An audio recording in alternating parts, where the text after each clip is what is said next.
We started this a couple years ago, and the opportunity to come in and visit with you, very informal, talk about the end of the year, any questions that you all may have. There's a couple things that I have here I just want to cover in general, but obviously after I finish, we'll have an opportunity to open up for any questions that you all have about the program and thoughts that you all may have as well. So again, good morning. I think probably the biggest news item that came out this year was the start of the year and hiring Coach Brown as our new football coach. It's kind of been fast and furious since January 5th, the day that we announced that he was hired. I can say that the staff is working or has been working nonstop since January. Coach has got his staff in order. A lot of things are happening over there as we speak. The recruiting in the January-February time period was the key when the staff came first on board to make sure we solidified the recruits and got them in before the February signing period. I believe had a beautiful day for the spring game, a great crowd out there for the spring game. So really everything from that aspect went really well. We've played a little bit of catch up in recruiting, for the 2019 season. Had some kids, extra scholarships remaining. I think some of you have written about that and the kids we've gotten here in the last several weeks that have transferred or coming in to us. With the new recruiting calendar, it was last weekend was the first official visit opportunity for 2020 recruits.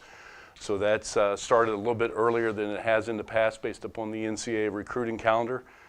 So we had a group of young men come in last week for their official visits that are a 2020 class.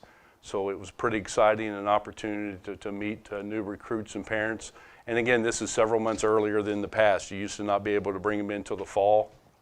Obviously, they're playing in their high school season, so a lot of the recruiting visits official visits didn't even occur until after the season into early December and sometimes in January. So this was something that we're all trying to get adjusted to with the recruiting calendar. And I think last weekend went very well, and I believe they're trying to work on another one later this summer. Summer workouts with the current student athletes have been going on for several weeks now, and Coach gave them a couple weeks off after the academic year had completed. They came back late May, have been working out with Mike Joseph and his staff. Seems to be going very well. They'll have a small break around the July 4th week, and they'll come back for three weeks approximately. And end of July, first part of August, they'll come back for camp. So football will be here before we know it, and then the first kick will be on August 31st. One thing I want to mention, this doesn't only pertain to football, but I think there's been a lot of written about the transfer portal, the NCAA transfer portal. I think from our perspective at WVU, I look at that and our numbers really haven't changed from years past. I think the national narrative is this transfer portal has opened up all kinds of opportunities to transfer and giving these students access in a free agent market. From West Virginia's standpoint, I can't give you numbers of other institutions. Our numbers look the same across the board, not only in football, but all of our other sports that it has in previous years as well. Understanding the transfer portal, the only thing that has changed is now they don't need a permission to transfer or talk to other institutions about the possibility of transferring. They enter the portal. If they want to transfer, receive aid, they can do that. Obviously, there's communication with our coaching staff along the way, but the new rule doesn't allow the school not to grant that permission. So that's new, but I can tell you from our standpoint, again, that those numbers don't look any different. I think the national narrative, again, has been there's a lot of young men, young women in the transfer portal. And I think that's one due to a lot of walk-ons. They don't have the data to go back. They are going back and looking at that information and trying to narrow that down to figure out, from the transfer situation, what that looks like from a national perspective. So we'll have more information on that. The Climbing Higher campaign, just a quick update. We continue to push forward with that. I can say that when I announced last year that we're moving forward with this campaign of $100 million, it's very aggressive. I understand that, but I think the importance of upgrading our facilities is a key to our future success. My job as your director of athletics is not to look at today and tomorrow. It's to look 3 years, 5 years down the road. I think one thing I can point to is Mon County Baseball Park. If you look at that and the success that we've had in baseball, and I'll talk about that a little bit later, I don't think if we have Mon County Baseball Park and still playing baseball at Holly Field that we're going to have success in our program like we did this year in baseball. So, I believe in the facilities make a difference in our programs. I'll continue to believe that. I'll continue to push that. And we'll continue to upgrade as much as we can within budget constraints and push forward as we look at our facilities. The MAC staff is doing a great job. We've had a lot of interest from our donors about our upgrades and what we're doing. I can share that we have not had that gift come in yet. That's that big transformational gift.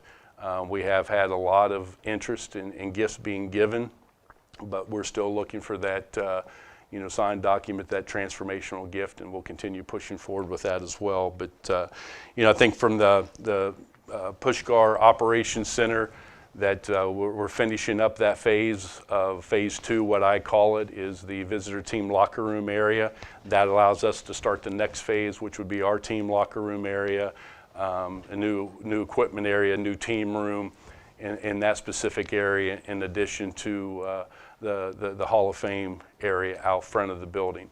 The plans is to start that after this football season, and then we'll do some other things as well as we move forward. So that's you'll see a lot of things changing after this football season that's going to come out of the ground over there as well. So we're excited about that.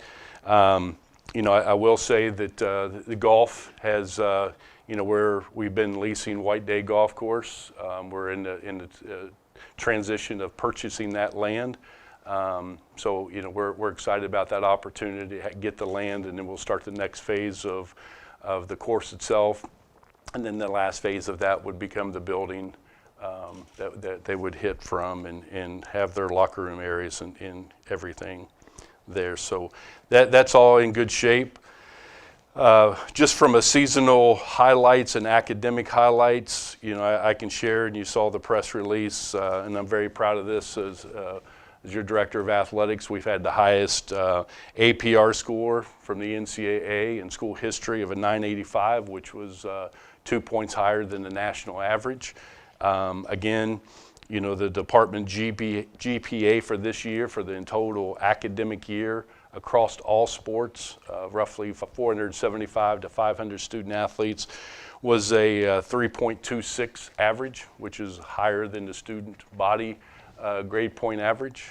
Our coaches, our academic staff, give them a lot of credit for what they do for our student athletes and pushing academics and continuing to have our GPAs climb higher as well. We had 13 teams over 3.0 for the year. Football had the highest GPA ever at a 2.94 as a team, and I can share this with you. The lowest GPA was a 2.86 across all teams. So again, all the teams are performing at a very high rate in the classroom as well. From a seasonal athletic highlights, again, I'll probably miss some as I go through here, but just kind of starting in the fall, both soccer's made the NCAA tournament. The men's soccer won the MAC regular season championship, which is a daunting task. It's a very good soccer league. They end up losing the MAC championship in the postseason championship to Akron, who ended up being the runner-up nationally. So obviously, they continue to compete at a high level. Same as women's soccer. Football made his 5th straight bowl appearance. We had Will Greer finish 4th in the Heisman vote. We had 5 draft picks plus another 3 student athletes who were free agents. Rifle had the opportunity to host here, which I'll touch on. Ended up as the NCAA runner-up for this year. We sent 5 wrestlers to the NCAA, 3 swimmers, both of men's and women's, to the NCAAs. Gymnastics made it to the NCAAs. Track and field, obviously sent individuals to the track and field NCAA championships. Then the 2 sports in spring that really highlighted and capped off the year were golf. Made a historical trip to the NCAA tournament. Was 2 strokes away from making the national final field in golf. I give a lot of credit to Coach Kovich and what he's done with that program in a very short time without a facility. He told me if we had the facility, he would have been in the national championship. That was a 2-stroke, so that was my 2-stroke penalty, I guess. But he's done a great job, with what we have and doing the best that he can, with a lack of a true hitting range and a course and all that he can play on. So I give Coach Kovich a lot of credit there. Baseball, Randy Mazey's done an outstanding job with baseball. Again, couldn't be more proud of student athlete Alec Manoa, 6-time All-American. There's still hopefully more awards to come for him. Great young man, great student athlete here at West Virginia, and a lot of other student athletes on that baseball team that got drafted as well. But it was a great season, great opportunity for us to host the NCAAs here in Mon County Park.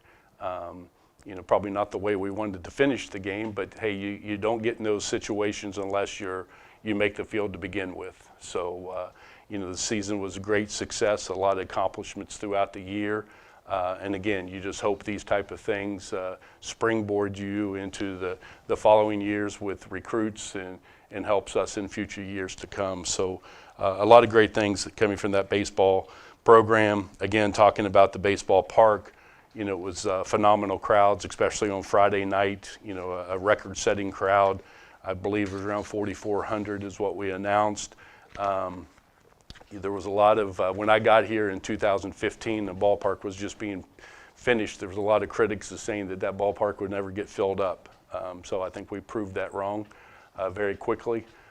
So hopefully we can continue at a high rate and have the great fan support in baseball as the future comes forward.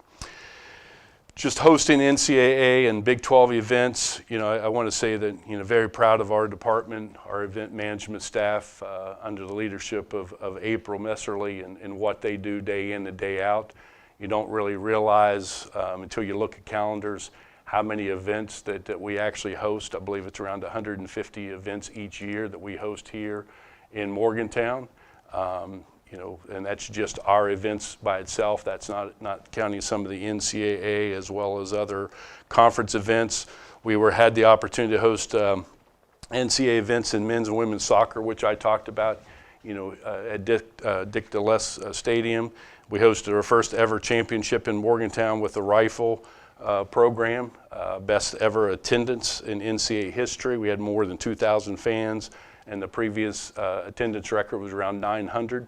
So I consider that a great success in shattering that attendance record. We had the opportunity to host the Big 12 Golf Championship, which was the first Big 12 championship that we got to host as a member of the Big 12, and hosted that in the Greenbrier. I think there was a little bit of hesitancy to come to the Greenbrier. They've been stuck in their ways of the courses out in the Midwest.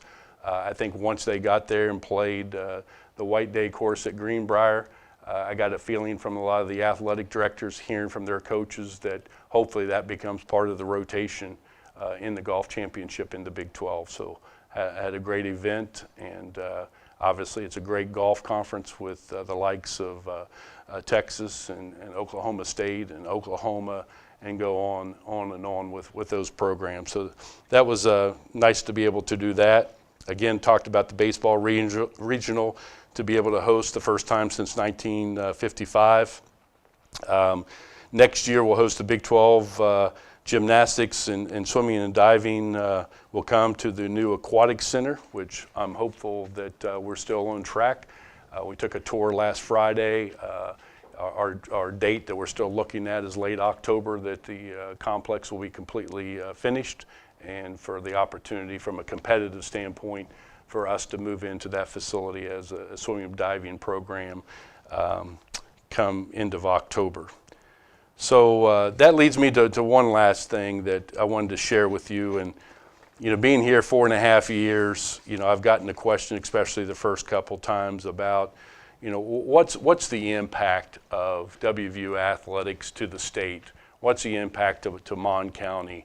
I never really had those specific answers. I could take a guesstimate of what those numbers and what the economic impact would look like.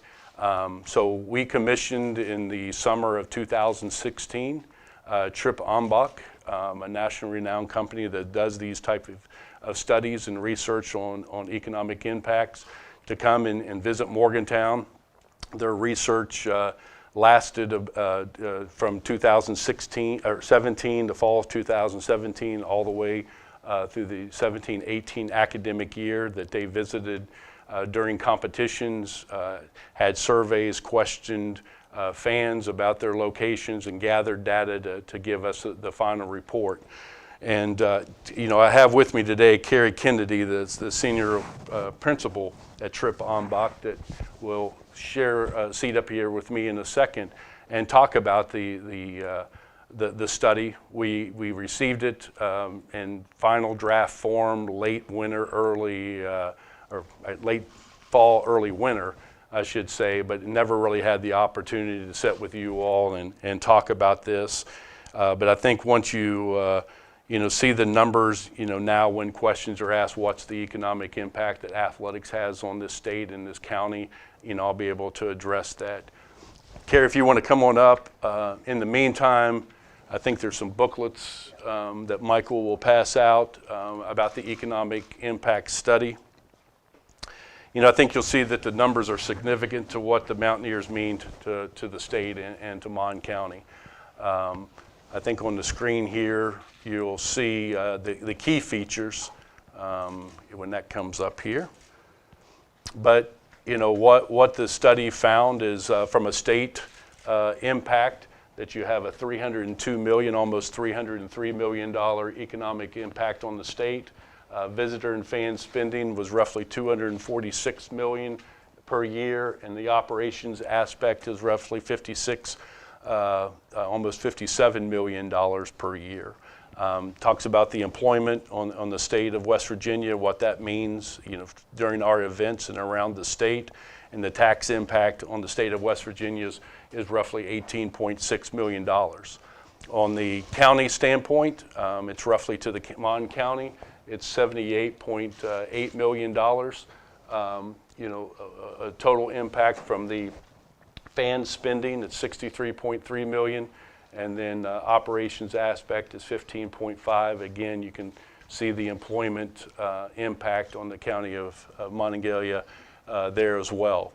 In the booklets that Michael handed out, there's more of a breakdown, and I'm not going to go into the specifics of the breakdowns, but on page 1011 gives you the breakdown of football and what that specifically related to football. And then we ask Trip Ombach also to break it out into men's basketball, which is on page 1415, and then all other sports are listed on 1819 are those together. So I'm going to ask Carrie to talk to you all a little bit about their research, how they come up with these numbers, but I thought it was important as a department as we move forward that I have a better understanding, we have a better understanding, what we mean to this state and to the county. So Carrie, thank you for being here. Oh, no problem. Just to give you a little bit of background, Trip Ombach has conducted athletic studies for other universities, University of Tennessee, Penn State, University of Washington, just a few of them.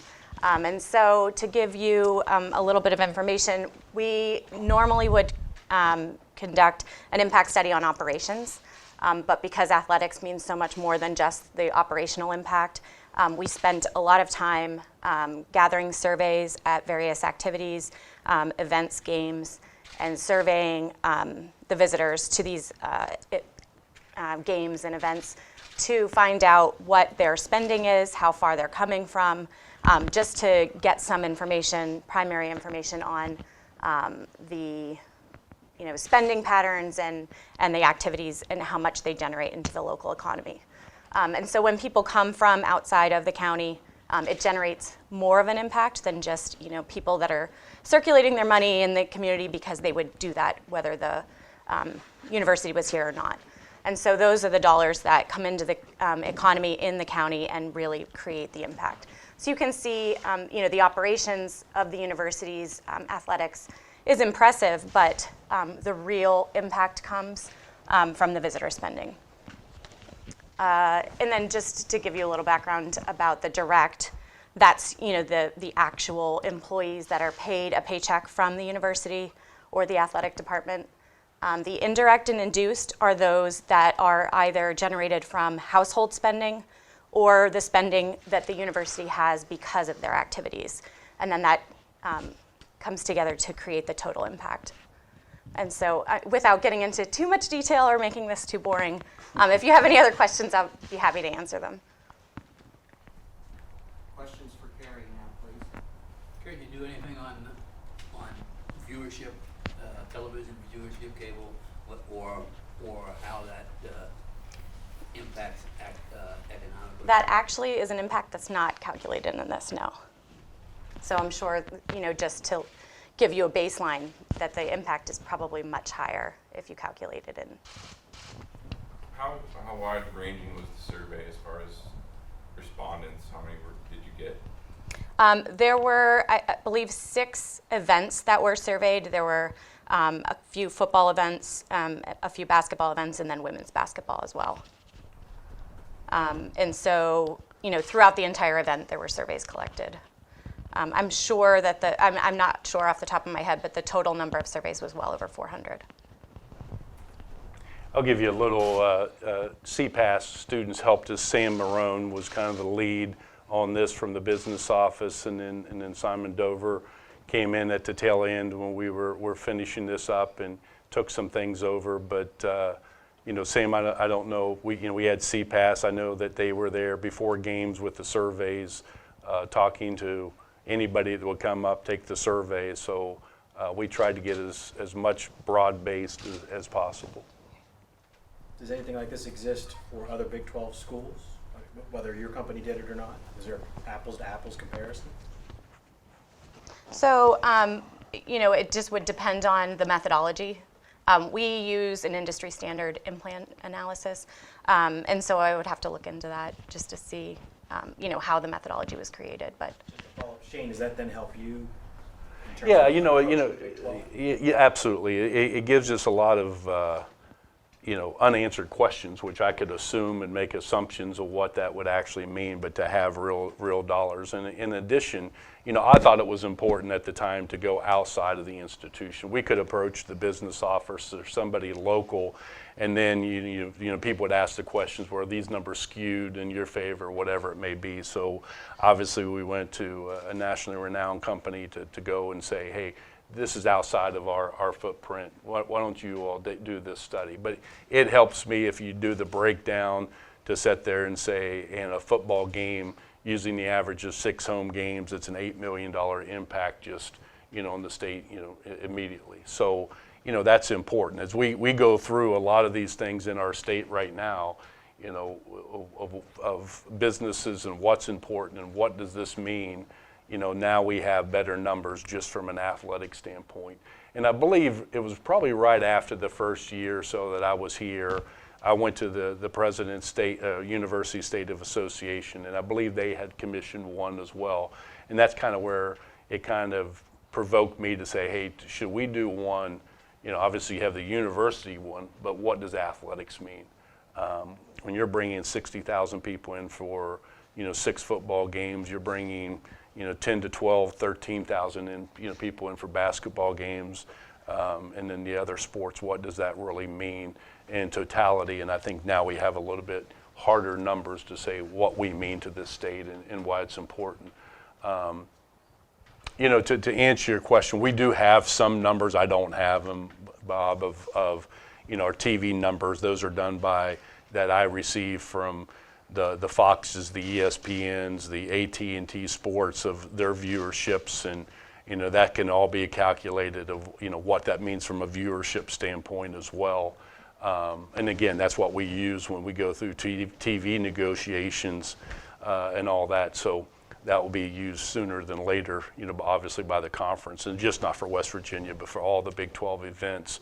Tried to calculate, and they probably didn't do this, such things as the Big 12 tournament being here, you know, the NCAA rifle, the championship events that are not in your regular. Yeah, you know, I mean, it's hard. I mean, unless you start just bringing that in, but that's kind of why this kind of fit into this discussion of, you know, why we want to host these events and why it's important.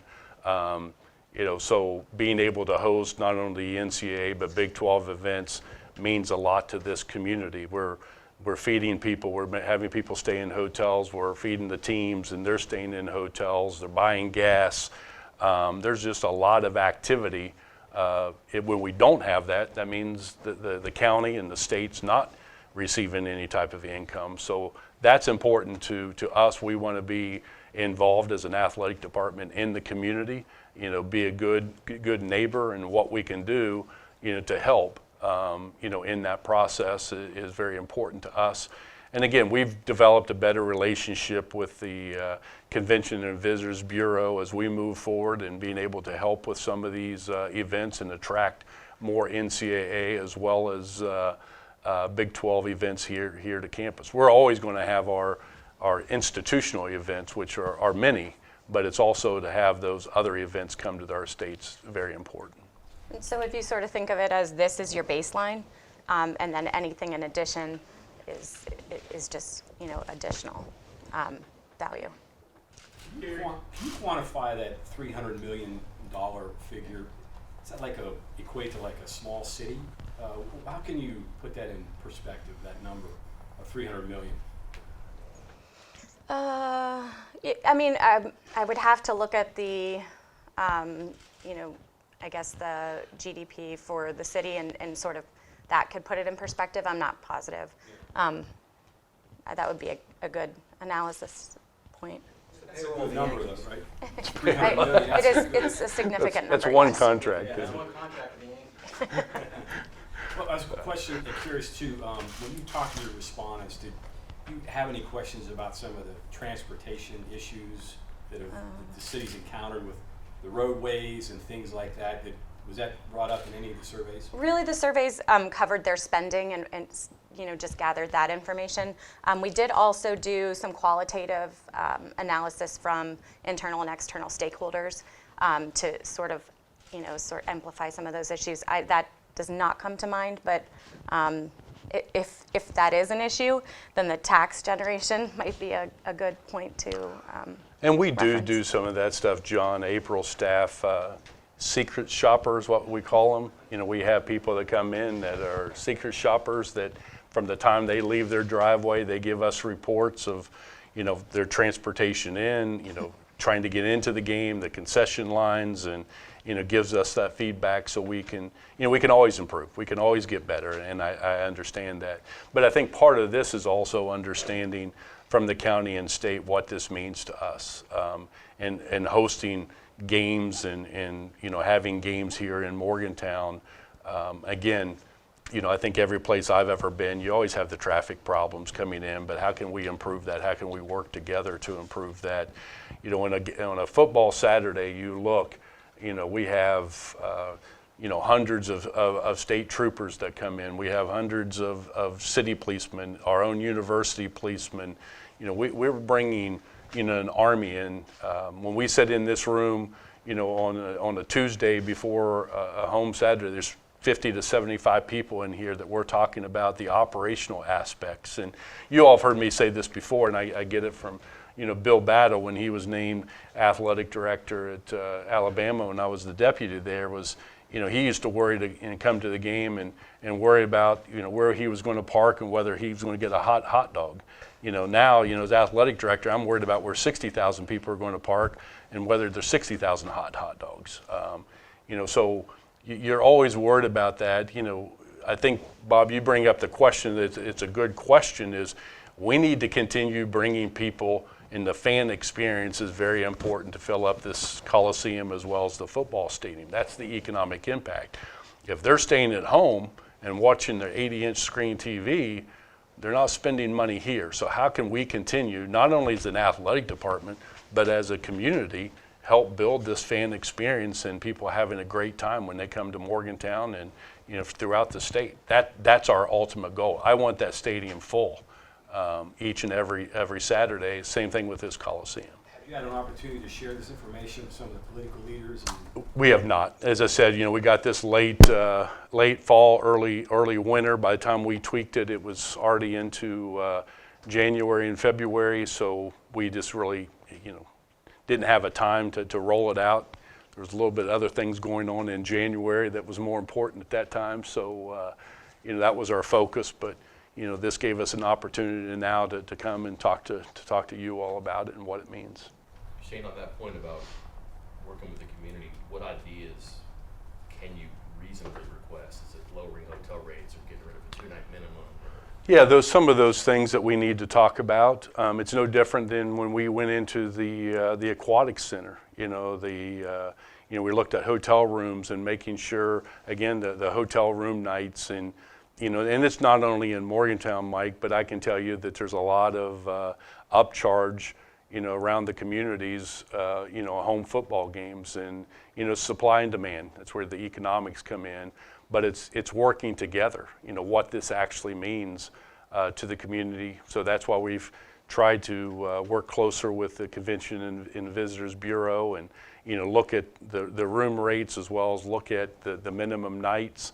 Other things around the community, the traffic and working with the city and the state, from a police aspect and security. So it's, the way I want to be, that we're all in this together. This is just not athletics. This is the community of Morgantown and Mon County when we put on events. So let's all work together and make this a great community to come and watch whatever sport, but mainly, football and basketball is your two, obviously, big drivers here. But I think we've gotten better. I think over the 4.5 years that I've been athletic director, is there room for improvement? We can continue to improve. Gary, some of these football numbers that you have specifically, I assume these are not within the stadium, so this doesn't include concessions, tickets, parking, Right. things like that? Right. So just Outside of the university, right? Is there any other entity, event, or anything in the state that can compare to that 300 million number that drives that figure? That brings in that type of revenue? I'm sure. I'm sorry, off the top of my head. Just trying to get an idea of how to compare that number to what other economic engines in the state, how to compare that. Right. School itself. I know. I'm wondering off the top of my head. I don't know, but what the university's impact is, and of course, this is in addition to that. From an event standpoint, usually you have one-offs. You don't really have, multiple events. So I think that would be hard. That's a great question. I don't know what it would be compared to as well, but I think this is in the range based upon what I kind of had in my own assumptions that it would be. If you, like I said, you break down football, it's about $8 million a game. That's basically the ballpark number that I was using. Somebody asked me, I'm saying, well, approximately an $8 million impact. So it's pretty darn close to that. Carrie, the employment impact, how is that, estimated, or that part of it, how do you put that together? So again, it's the same process as the economic impact. It's the direct jobs, so the jobs that the athletic department has, as well as the jobs that are generated from there. So part of my job over the last year and a half has been due to athletics at WVU. Just hotels, restaurants, the volume, the business volume that's done. You look at that, Alex, and you also, I mentioned, you talk about state policemen. April, I'm going to throw out a number here, but I think we hire like 300. How many? 100? Yes, all agencies. But you look at the security around that we're hiring. Those state policemen, when you see at the game, they're not just coming from Mon County. We're bringing them from Logan County. They're coming up. Some of the sheriff's departments, they're coming from other areas. You have CSC employees. We're busing them in. Sometimes we're busing currently CSC employees from Washington D.C. and Pittsburgh, Nashville, wherever. And again, local as well, but, to run an event like that, you're bringing people in, giving them job opportunities. You also have the people after you guys are there in the stadium, they're the people there cleaning the stadium after the game. So, you take all the way, that takes away jobs in addition to that. And that methodology, are we included in like the indirect employment? Right now, I would say, technically, but I would say not necessarily in this methodology, just because it was, events and. But Don't try to get it, you're you're You're now unemployment. I know unemployed. what you're trying to do. That's a trick question, I think. What's the jobs from visitors number? The jobs from visitors, that would be the people who are attending the events. So those are the jobs that are generated due to the events. And all of those are fresh dollars, fresh jobs that come from outside of the area. They're not, it's all visitors that come from outside of either the state or the county. Would that include television and people coming in for games? Absolutely. It could, yeah. I would guess obviously these numbers fluctuate based upon success of the teams. Right, absolutely. So this is a point in time for over the last year and a half. That's why we all should be cheering for the Mountaineers. Everybody loves a winner and more people come. So it helps us all. Shane, is there a plan to do this semi-regularly, or maybe, measure the difference between a 7-game schedule or 6-game? Well, I think I have the numbers now to be able to sit there and say, what does that really mean? Obviously, our tradition has been, a 6-game schedule. But when I have the opportunity to look at a 7th game is what does that mean if I have it here? What does that mean if I take it to a neutral site? The neutral site games have been very beneficial to us, from exposure and, again, you can't quantify that from TV, and obviously you have this Sunday night when we played Virginia Tech in Washington, D.C. You had the game last year against Tennessee on CBS. Those are good games for us. Obviously, there's a guarantee, but, I got to think of the bigger picture as well to say, what does that, a 7th game here in Morgantown mean, and is it beneficial to us to stay here, or is it beneficial to go on the road? Was that your biggest takeaway from this as an AD and a decision maker? Mm-hmm. I think so. It gives me a little bit more to quantify and say, what does that actually mean from a scheduling standpoint and the future? And obviously these numbers will continue to grow just with inflation and et cetera. But yeah, I think that means a lot to me to look at that schedule to say, what do I do with these, and how can we, and we've talked about our game expenses. How do we work through some of those game expenses to lower our costs, depending on, because right now we're paying 100% of the bill across the board. Make a big difference who you play, you suspect? In other words, if you're playing James Madison or I think that, NC yeah, State, yeah, I think it makes a difference, and you all have seen it in my scheduling philosophy of, we're going to have more Power 5s than, but I got to try to balance the schedule some. I think you're seeing that nationally. You're seeing teams go more home and home, and add a Power 5. We're still at 11. In some years where some schools maybe only be at 9 or 10. But I think you look at the attendance. In no disrespect to an FCS team or a lower group of 5, the fans are going to show up more for that Power 5 team at 55, 60,000 fans as opposed to 45, 50 for another opponent. So I think opponents make a difference, but also, just as John said, winning makes a difference. People love love a winner, and that's what we're trying to do, is build a program that obviously is winning, but at the same time it's a great fan experience to come to Morgantown and set in Milan Puskar Stadium. Okay, so Carrie, thank you for your time. Thank you, Carrie. We're going to open the floor up to Shane for any questions that you all have pertaining to anything. And Carrie will be available after the press conference along with our CFO, Simon Dover, if you have any additional questions. So, floor is open to Shane now. You can ask him whatever you'd like to ask him, and no for the summer. Shane, the $100 million renovation projects that you have, do you have to have all that money in hand before you start? It sounds like football you're starting prior to having all fun. Yeah, I mean, obviously the goal, Greg, is to have that in hand. I'm looking at Simon over there. Simon would love to have that in hand as my chief financial officer back there. But again, we got to keep moving forward. We can't pause. And when you're pausing, you're going backwards, in my opinion. So we got to keep moving forward. I've said this before, and there's pieces that we have, using football that are very, very good. Our team room, we just finished the training room, the training table area, the weight room. Those pieces are as good as anything, but we have other areas that need vast improvement. If again, looking at football in the Big 12, we're last from an overall facility, football complex. That's hard for me to say. I don't want to be last in anything, but that's true reality.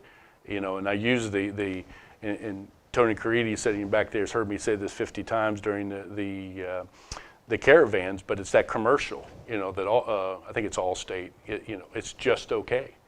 And we just don't want to be just okay. We want to be better than okay. So that commercial rings home to me as an athletic director when we look at it and we're trying to recruit some of the finest young men and young women athletically as well as academically to this school, knowing what I'm competing and they're competing against. My job is to help the coaches, and the way I can do that is through facilities. So, we have one of the finest basketball practice facilities in the country. And by golly, it's helped Bob Huggins and Mike Carey. Now, last year may be called into question, but you take that away, the previous years of making the Sweet 16s a shot or two away from the Elite Eights, the Final Fours, without that facility. And so these young men and young women that are coming in, we're recruiting, they're not only taking an official visit to West Virginia, they're going to other places, and it's my job to, and I feel like, Greg, I'm in a catch-up mode. It's been great to be part of the Big 12 Conference since 2012, but you look at other conferences and you look at the revenue streams, in the old Big East, that on a good year we were $7 or $8 million. Schools that were in the Big 12, the ACC, the Big 10, even in those years in early 2000s were at $15, $20, $25 million a year from revenue. Well, you sit there and say, well, that's $10 million difference. Okay, take that by 10 years, that's $100 million that they've had more time over, say it's early 2000s, over the last 10 to 15 years. We've had $7 million up until 2012, and now that's what I'm trying to play catch up to. And so, I'm sorry, John, I'll come back. But I say that because you look at the success that we're having in the sports. Again, I go back to baseball. Without that, if we're still playing at Holly Field, we're not having that success. If soccer's playing in a bad place, Coach Nicky Izzo Brown and Marlon Blanc, they're not having that success. Football's okay. We've had success, but do we want to be just an okay program? If that's what we have, my feeling is that's what we're going to be, just an okay program. If we invest in what we're doing and for our student athletes and what they compete and train and practice in every day, we're going to get better. And that's the dice I'm rolling, trying to get better. Along those lines, do you feel like maybe the department's kind of been a victim of its own success because it's been so resourceful and been able to be successful based on the what other teams have resources-wise? Yeah, I think, we have. I think, I look back in the history, and obviously not even being athletic director here, I was still a fan and still followed West Virginia athletics. And I do feel that and we're still doing it. We're doing more with less. But, is that bubble ever going to burst? And if you continue looking at there continues to be a separation. If you talk to the group of 5 schools, and now the Power 5 schools, which we're fortunate to be Power 5 schools, there's concern that there continues to be a separation. We need to make sure that separation, we're part of the Power 5s, and we continue to improve and make things better, and both athletically as well as academically. I'm not going to stop of, my vision of where this place can be. We're just the tip of the iceberg. I mean, if we get some pieces in play in basketball and in football, I think they've done a tremendous job in a very short time, and the type of kid that we're recruiting, the type of young men, we're already going to have 12 or 13 probably by the end of the week that's committed for next year's class. But it's showing them the vision. When they're coming in here, we're showing them where we're heading. Do you want to be part of this? And I think that's exciting, and it's exciting for our football program. And what we need is, to continue what I remember of Mountaineer Nation, of supporting, our program, showing up, win or lose, and being there in the stands. It makes a difference in winning football and basketball games, and that's where we need to continue to be. What's the plan for sort of the temporary, office space and team room space that you'll probably need during that renovation? Where will you be able to put that? Right now we're talking about, always get the north and south. In the south, no, is it south side? Huh? Yeah, the hospital side. Hospital side, it's a lot, the hospital side. Some of those suites, because they will occur during the off season, so there's talk about, moving coaches, different things. It's a logistical, again, you guys ask, what do I do in April? We meet to talk about, where we're going to put this coach's office, who's going to be here, shuffling the deck. I mean, you're moving a lot of people, but it's progress, and that's what we want. But, there's temporary, sites that we have in mind. We've even talked about, do you get the modulars and put them out in the parking lot, or do you use what we currently use? But I think, we're talking, moving them, and, that construction's in a very small timeline from, January to October. But the coaches know, and they're excited about it, and the whole staff over there, just not the coaches, is that it's progress, and they know there's going to be some movement, during that time period, and we got to work through it, just like we did in this building. We worked through it during some of the Olympic sports when we were renovating the concourses. Turned out to be great, and that's what we're going to have to do in other sports and football specifically. And Shane, you do what you can with football and the inside stuff, and the grass practice field is good, but how much do you think about the IPF and whether that is a rock that can become a jewel, or is it just a place you have to returf every few years?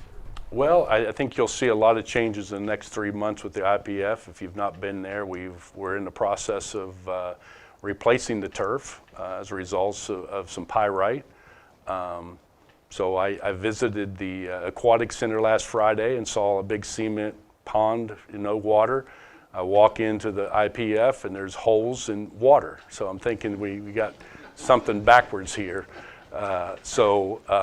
They're figuring out the water issue, that making the pyrite. We'll get that fixed. They'll turf it. We'll add some paint. We're going to add graphics. I think, it just hasn't been taken care of, Mike, in my opinion. I think we can dress it up. And I don't think it's a matter of putting lipstick on a pig. I think once we get it finished, it's going to be just as good as any newer one. I get the question a lot of times, well, it's only an 80-yard indoor facility. Well, I don't see a lot of 100-yard football plays. So Coach starts showing me a lot of 100-yard football plays. And there's some new ones. Texas Tech just built a beautiful indoor facility, 80 yards. So, and again, we only use that in necessary times for purposes of weather. it's not our main focus, but you got to go somewhere when it's 45 minutes, an hour, or it's in the entire day that it's delayed. So we want to make it nice and making it functional. It gets pretty tight in there with 115, 120 guys, but that's not our primary spot. But it mostly just kind of is what it is, right? You can't get taller, can't get wider. It's just Yeah, from that standpoint, I can't add a second floor to it, I guess it had. Shane, have you discussed at all, I don't know, there might be a legal part of this, but naming rights to any facility, not necessarily football, but the aquatic center or something that you want to build in the future? Yeah, those things are definitely on the horizon, and we're talking about, going through the processes of those as we speak right now. My job is to continue looking what's the other possible revenue streams that we have. I mean, we have, ticket sales, we got the conference revenue, we got, our home games revenue, et cetera. So we also have to think of what is other possible revenue opportunities, and some of those are naming rights, and that's just not making a decision. There's a lot of things that you have to go through, obviously, making sure it's the right partner, but also going through the board of directors and making sure it fits for West Virginia University. So we're just not going to name it just to name it from a revenue. If it's the right opportunity, we'll have those naming right opportunities. Okay. Shane, with the new track facility, what is keeping a men's track from coming back? Is it strictly Title IX, or?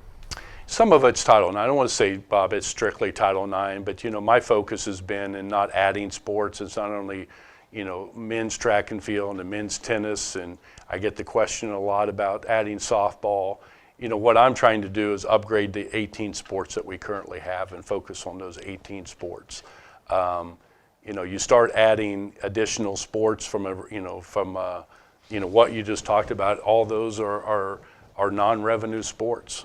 So it takes a lot of revenue from scholarships or operational expense, travel, coaching hires, and all that. So what I'm trying to do right now is focus on the 18 sports that I currently have, continue upgrading.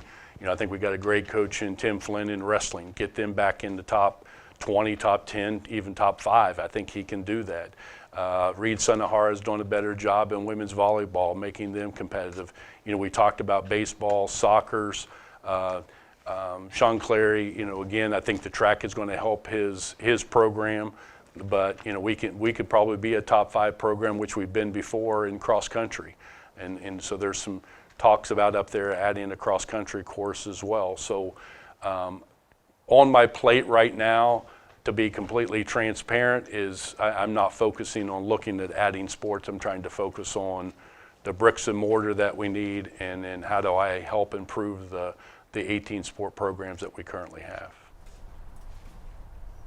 Hey, Shane, your baseball stadium caught on.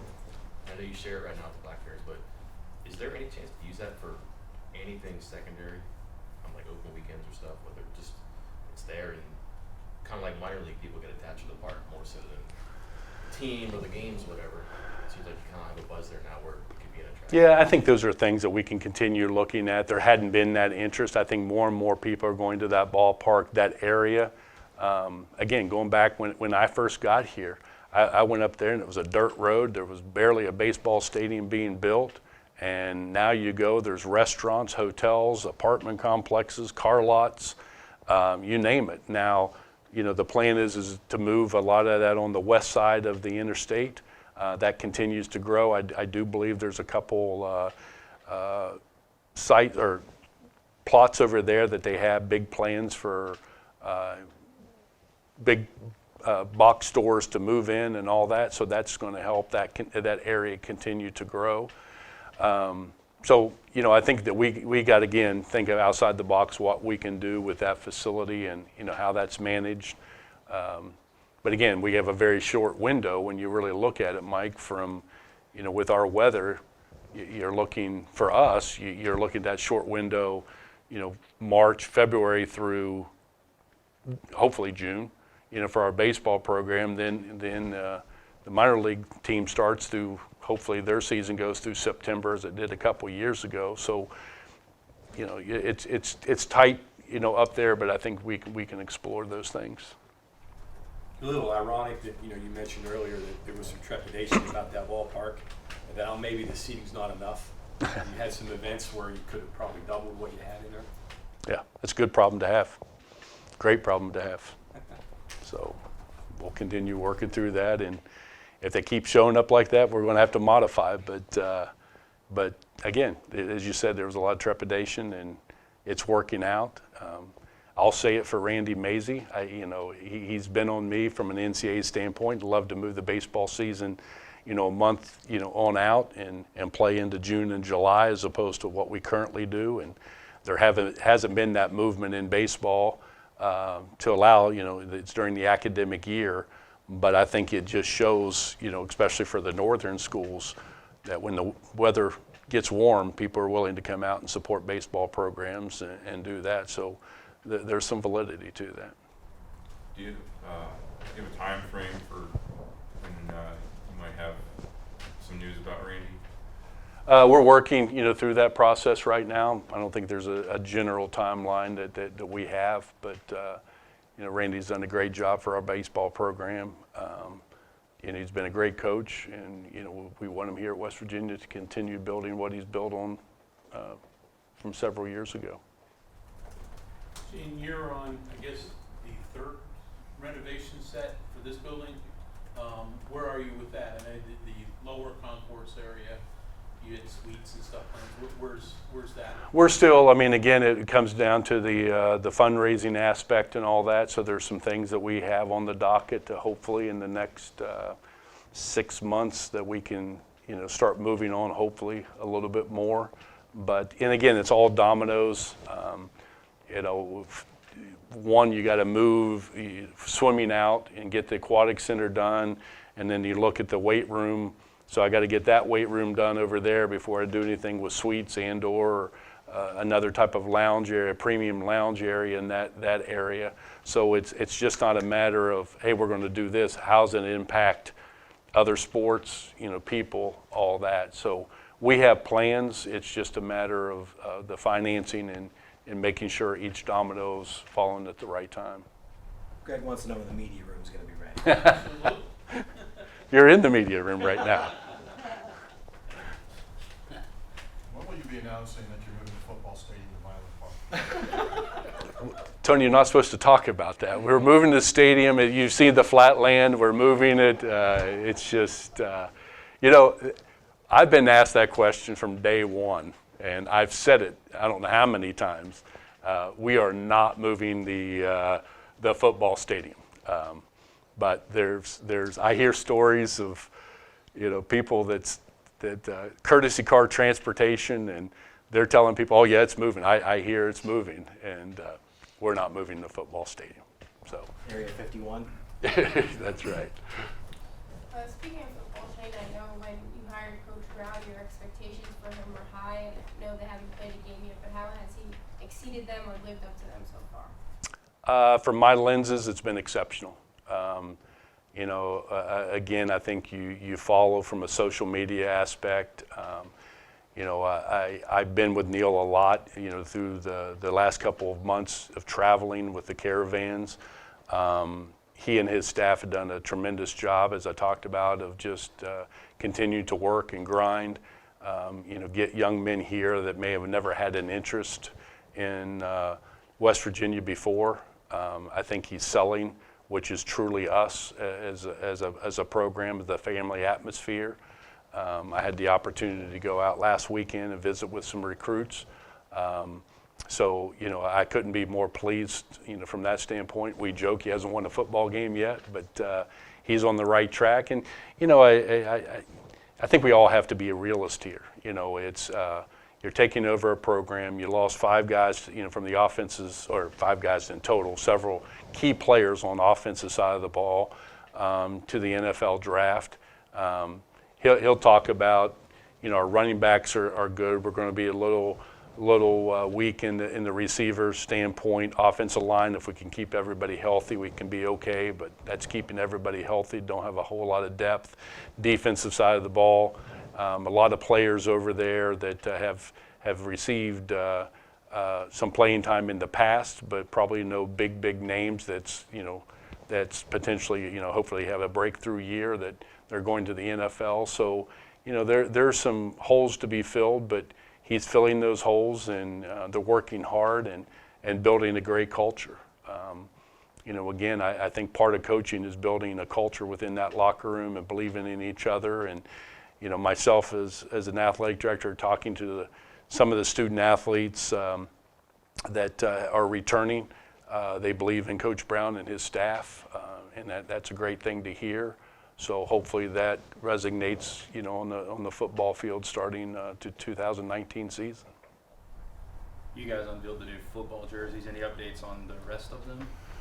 We'll be doing some releases later in the summer, early fall with basketball will be coming out. Thanks to Mike Kazaza, you saw the new floor design. I had a lot of input on floor designs over the last year after Mike tweeted out that we were going to redo the floor. I think I had about 80 different renditions of what people thought the floor needed to look like. I will say that we did it internally. Kristen Coldstone did a great job of what we ended up coming up with. Really like it, very clean. I think it tells us who we are and in our history in the basketball program. So, that comes back with the gig process that we went through. Nike will roll out the men's basketball uniforms here after summer, and then obviously the other uniforms. It's a process. What we're not going to do is, when we have the opportunities to change the font on different areas, we will change them, but it's not going to happen overnight, one big push at one time. So it's going to be a process to work through. Were you surprised that the bowl cycle didn't change at all for you guys in the week one? Yeah, we had a lot of discussions, Mike, about that, and we felt very comfortable, with the top bowls that we had, the Sugar Bowl. Obviously, Orlando's been very good to us. San Antonio's been good to us as the top three bowls. You look at Texas Bowl has been good, for the most part, across the board, attendance matching up against the SEC. So then you got to some of those other bowls, and then, which now is called the Cheez-It Bowl in Phoenix. Now you're up with packaged with a Big Ten team, which we didn't have a Big Ten team, before. So I think that was one of the things that we looked at keeping, and that's a great bowl destination, even though it's a lower bowl. It's a great spot to be. When you're a lower bowl and you're going to Phoenix, they treat that like the Fiesta Bowl. The committee out there does a great job. So, across the board, we just kind of felt like there wasn't a lot of movement that we could look at, that would make a lot of sense, for us, generally. So as we worked through it, it all kept coming back saying, what, now we have a game against ACC, we have games against Pac-12, we have a game against Big Ten, who did I miss in the SEC? So, and that was one thing we were focusing on is, the other side of that, we always wanted to be matched up against another Power 5 institution. And I think we accomplished that without changing anything with the bowl partners. Is it good for you because your fans could be more familiar with places that maybe have been to where maybe you saw on TV and want to get to, or it's still kind of far away and the reasons maybe they didn't go before are still in place? Well, I think that's a combination of that. But I think that's your top tier bowls. When you start going, away from the top tier bowls, a lot of that you start questioning whether fans would go, even if it was 3 hours away. Are they going to stay at home? I think some of these bowls, I think we're up to 42 bowls, I think, have been certified. I think that's the number. So it's 84 teams. So, it's the question of, when we played in Dallas a couple years ago, a day after Christmas, that's made for TV. It's owned by ESPN. It's stay at home. You're not going, unless you're right there, at the location. So I think that when I've been fortunate to be at the Sugar Bowl a number of times. We've been there as an institution. If we're there, I think our fans will definitely go to New Orleans. Again, I think Orlando's been pretty good for us. It's the matchup there. San Antonio, which is your second bowl, that's the one that kind of, for us, calls into question. They do a great job in San Antonio, but you're coming off of that season. You're obviously very highly ranked within the conference. It is for us. It's a distance issue, which I hope our fans support, because I think that would be a great bowl destination that we haven't been to as a program that is to get there as well. College football hurt itself by having so many bowls, so many bowls, and not only that, they seem even more minor with a playoff at the top.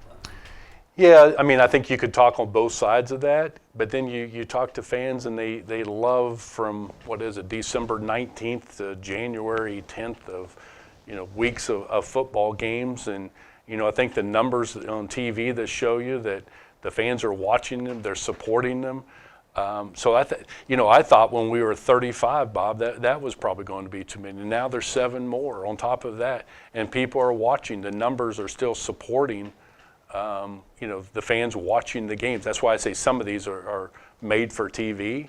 But you can argue both sides of that. I don't know really where I fall. I think the college football playoff has been very, very good. I think it's worked with the 4 teams. There needs to be more discussion, and I think there will be, whether we're going to 6, whether we're going to 8. I think that needs to be explored more in depth. But I think the bowl games, some could argue, feel that the other bowl games have been watered down because of that, because if you're not playing in the 4, what does it mean? Well, I think you could always make that argument from years back of saying, if you're not 1 and 2, what does that bowl game mean? I think those things will continue to be looked at. Obviously, I'm on the football oversight committee, which the football competition committee reports through us. We'll continue looking at it and, saying what's best for college football. And it gives these young men and these communities the opportunity to host a game, and the numbers are showing, not from attendance, but the numbers from TV are showing that people are watching it. People love live events.